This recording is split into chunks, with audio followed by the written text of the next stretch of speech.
प्रिय विद्यार्थियों, आज हम लोग मैथ्स 2 के चैप्टर वृत्त अर्थात सर्कल से संबंधित एक्सरसाइज 3.4 के कुछ प्रश्नों को हल करेंगे। आपके स्क्रीन पर एक्सरसाइज 3.4 का 5वां प्रश्न दिखाई दे रहा है। क्या सिद्ध कीजिए कि कोई भी आयत चक्री चतुर्भुज होता है। पहले क्या करेंगे, हम लोग एक आयत बना लेंगे। आपके स्क्रीन पर दिखाई दे रहा है PQRS एक आयत है। ये ऑलरेडी प्रश्न में दिया नहीं रहेगा, आकृति अपने मन से आपको बनाना पड़ेगा।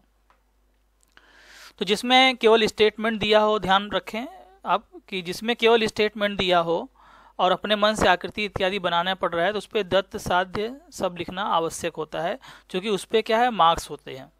तो देखो दत्त क्या हो गया कि चतुर्भुज PQRS एक आयत है। प्रश्न में दिया ना कोई भी आयत, तो हमने मान लिया कि PQRS एक आयत है। साध्य हमें प्रूव करना है कि PQRS एक चक्री चतुर्भुज है। PQRS क्या है, एक चक्री चतुर्भुज है। अब चक्री चतुर्भुज की विशेषता क्या होती है, कैसे मालूम होगा कि वो चक्री चतुर्भुज है? उसके सम्मुख कोणों का योगफल कितना है, 180 अंश अगर आ गया तो हम कह सकते हैं कि वह चक्री चतुर्भुज होगा। तो आप देखो कैसे होता है उत्पत्ति। चतुर्भुज PQRS एक आयत है, बराबर, ये प्रश्न में दिया ही है। तो सारे कोण कितने होंगे, 90 डिग्री होंगे। कोण P, कोण Q, कोण R, कोण S सब क्या होंगे, 90 डिग्री होंगे। अब जरा इसके आमने सामने के कोई भी एक जोड़ी जोड़ के देखो। से हमने P और R को ऐड किया, कोण P प्लस कोण R इक्वल टू 90 प्लस 90 कितना हो गया, 180। अर्थात जो चतुर्भुज PQRS के सम्मुख कोण क्या हो गए, संपूरक हो गए। तो किसी भी चतुर्भुज के अगर सम्मुख कोण संपूरक हैं तो हम कह सकते हैं कि चतुर्भुज PQRS एक चक्रीय चतुर्भुज है। नेक्स्ट, अगला प्रश्न, छठा प्रश्न आपके सामने है स्क्रीन पर। आकृति 3.59 में रेख YZ दिखाई दे रहा है, YZ और XT परस्पर बिंदु P पर प्रतिच्छेदित करते हैं। यहाँ पे किताब में कुछ और था, मैंने उसको एडिट कर दिया है। परस्पर बिंदु P पर प्रतिच्छेदित करते हैं। सिद्ध कीजिए कि चतुर्भुज WZPT दिखाई दे रहा है आपको, यह एक चक्री चतुर्भुज है।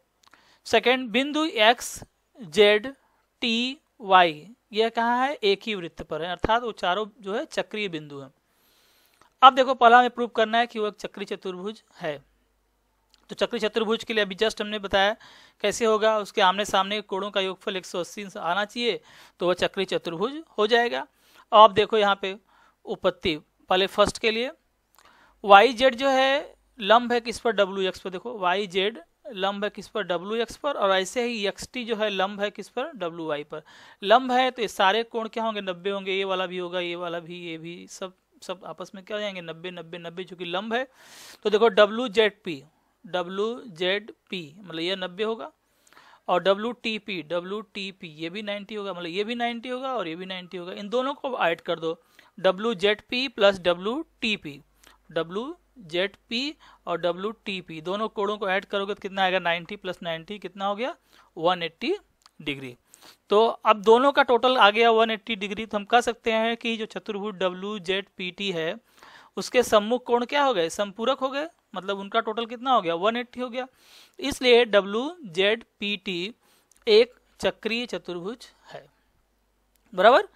अब आते हैं सेकंड पर, बिंदु XZTY एक ही वृत्त पर है। इसके लिए भी देखो वही सेम चीज जैसे यहाँ पे लिखे थे वही से आ गया। YZ क्या है, लंब है किस पर, WX पर, और XT लंब है किस पर, WY पर।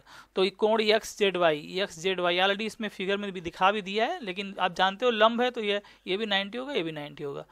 तो ये 90 हो जाएगा और ये भी 90 हो गया, दोनों 90 हो गया। इसका मतलब दोनों 90 हो गए तो हम कह सकते हैं, देखो इसका मतलब होगा कि अगला स्टेप ना, मैंने नीचे न लिख के इसके सामने ले लिया। कोण XZY जो है सर्वांगसम हो गया किसके, कोण XTY, चूंकि दोनों 90 90 दोनों आपस में क्या हो गए, सर्वांगसम हो गए। पीछे हमने एक प्रमेय बताया था आपको, उसी प्रमेय का यहाँ उपयोग करेंगे कि उसमें बताया गया था किसी रेखा के एक ही तरफ, ध्यान दो, किसी रेखा को, एक रेखा है उसके एक ही तरफ दो बिंदु हैं, उस दोनों बिंदुओं से उस रेखा के किसी दो भिन्न बिंदुओं पर अगर वह सर्वांगसम कोण अंतरित करता है तो चारों बिंदु यक्स मतलब जो भी रहेगा बिंदु, चारों बिंदु क्या हो जाएंगे, चक्रीय बिंदु होंगे।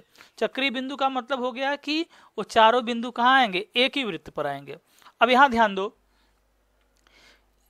ये जो हमारा दिखाई दे रहा है रेख एक्स वाई, इसका बिंदु यक्स और वाई बराबर, इस यक्स वाई रेखा के जो है एक ही तरफ बिंदु जेड और टी है, दोनों क्या है एक ही तरफ है, ऊपर एक साइड में है, और दोनों सर्वांगसम कोण अंतरित करते हैं।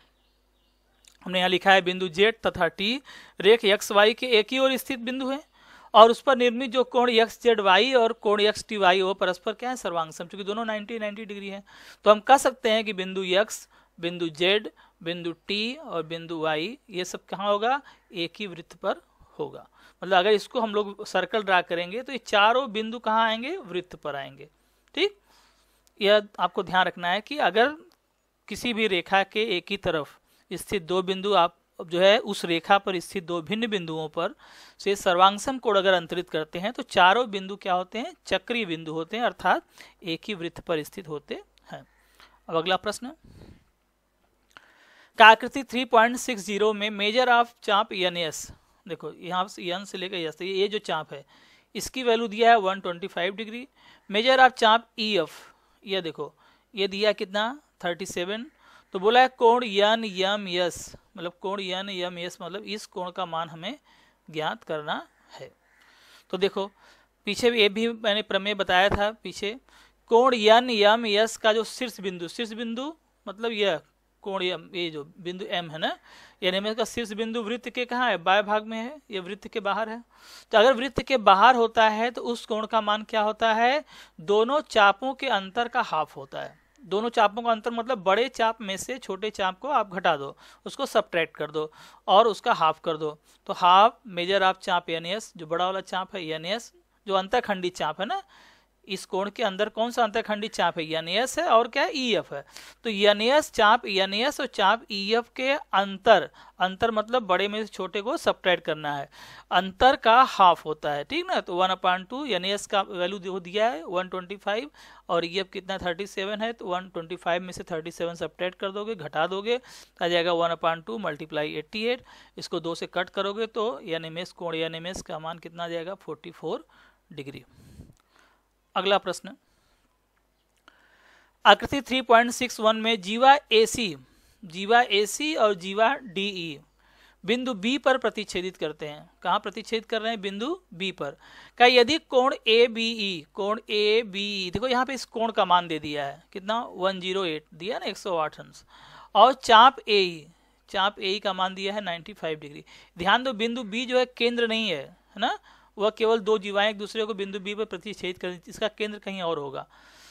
तो बोला है कि तो मेजर ऑफ चाप डीसी ज्ञात करो कि इस चाप डीसी का मान क्या होगा। अब ध्यान दो कि कोण ए बी ई की बात कर रहा है, तो कोण ए बी का शीर्ष बिंदु बी कहाँ है, वृत्त के अंतभाग में है। हमने यहाँ लिखा कोण ए बी का शीर्ष बिंदु मतलब बी वृत्त के अंतभाग में है। जब अंतभाग में है तो क्या होगा, दोनों चापों का क्या होगा, योगफल आएगा, जो उसके सामने एक चाप है और जो उसका शीर्षाभिमुख चाप है पीछे वाला, ठीक है, दोनों चापों का योगफल आएगा। तो कोण A B equal to half plus major of चाप डी सी, देखो ये चाप और प्लस मेजर ऑफ चाप ए, मतलब जो उसके सामने और जो उसके पीछे दोनों चापों का योगफल हो जाएगा। तो 1/2 हो जाएगा। ए बी की वैल्यू दिया है 108 है, 108 अंश, 1/2 मेजर ऑफ चाप डीसी निकालना है आपको, है ए दिया है कितना 95। इसमें जो अंतर में बड़े में से छोटे को घटाएंगे, जहाँ योगफल की बात आएगी वहाँ पर आप चाहे पहले इसको लिखो चाहे पहले इसको लिखो, क्योंकि प्लस में कुछ भी फर्क नहीं पड़ता। ठीक, तो अब हम आते हैं फिर यहाँ पे 108 degree equal to half major of चाप डीसी प्लस चाप ए की वैल्यू दिया है 95 डिग्री। अब 2 का देखो यहाँ पे क्रॉस मल्टीप्लिकेशन हो जाएगा, तिरिये गुणा हो जाएगा, 2 का 108 में गुणा करोगे तो आ जाएगा 216 degree equal to major of चाप डीसी प्लस 95 डिग्री। अब प्लस 95 डिग्री कहाँ है, राइट साइड में है, इसको कहाँ लाओगे आप, लेफ्ट साइड लाओगे, तो 216 minus 95 equal to major of चाप डीसी हो गया। 216 में से 95 सब्ट्रैक्ट करोगे तो आ जाएगा 121। अब बोलोगे सर आप इसको तो राइट साइड में डायरेक्ट लिख दिए, अगर पूरा लेफ्ट हैंड साइड राइट में आ जाए, पूरा right hand side left hand side में चला जाए तो चिन्ह में कोई परिवर्तन नहीं होगा। अब देखो इसमें एक स्टेप चाहो तो आप डाल सकते हो 121 degree equal to major of चाप डीसी, या उल्टा करोगे तो मेजर ऑफ चाप डीसी इक्वल टू 121 डिग्री। इसमें अभी एक्सरसाइज ये पूरा समाप्त हो गया। ठीक, अभी इसलिए मैं इस वीडियो को अभी समाप्त करता हूँ। वीडियो को आप लोग बार बार देखो, उसको समझने का प्रयास करो। अगर ये वीडियो आपको अच्छा लगता है तो इसे ज़रूर लाइक करो, शेयर करो अपने दोस्तों के साथ, तथा सब्सक्राइब कर लो, जिससे आगे के वीडियो के बारे में आपको जानकारी सबसे पहले मिल जाए। धन्यवाद।